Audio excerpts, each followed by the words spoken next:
ត្រៀមលក្ខណៈឲ្យបានល្អត្រៀមសុខភាពត្រៀមផ្សេងគ្រប់បែបយ៉ាងណាដើម្បីឲ្យមានកម្លាំងងាប់មួនអីទាំងអស់ទៅទី1សូមឲ្យថ្ងៃច័ន្ទបានទៅប្រឡងទាំងអស់គ្នាកុំឲ្យមានអ្នកណាអាក់ខានដោយសារបញ្ហាអីសូមធ្វើដំណើរទៅប្រឡងទាំងទៅទាំងមកដោយសុវត្ថិភាពសូមជិះម៉ូតូយឺតបើសិនជាត្រូវជិះម៉ូតូណាយឺតគៀនកុំនេះកុំប្រញាប់ឲ្យសោះអញ្ចឹងហើយបានខ្ញុំថាសូមទៅឲ្យបានតាន់ម៉ោងកុំឲ្យគៀកដល់ម៉ោងហើយតាំងយើងប្រញាប់ជិះលឿនជិះអីគ្រោះថ្នាក់ហើយសូមថ្ងៃប្រឡងឲ្យបានជោគជ័យតាំងចិត្តកុំភ័យកុំអីទាំងអស់ធ្វើធម្មតាទៅហើយប្រឡងជាប់ទាំងអស់គ្នាហើយយើងនឹងទៅដើរលេងនៅសៀមរាបខ្ញុំក៏ទៅដែរទៅថតរូបជុំគ្នារបស់គ្នា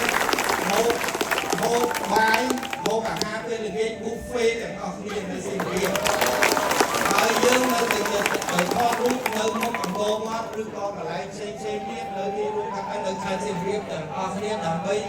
ហើយរូបថតពេលដែលថតហើយបើយើងថតជុំគ្នាទាំងអស់គ្នានឹងផ្ដិតជូនបងប្អូនមួយនាក់មកសន្លឹកដើម្បីធ្វើជាអនុស្សាវរីយ៍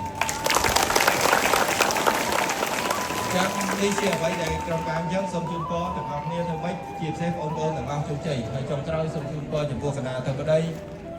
ពូមីងបងប្អូនទាំងអស់ដែលជាឪពុកម្ដាយអាណាព្យាបាលរបស់សិស្សហើយនឹងជូនពរសិស្សទាំងអស់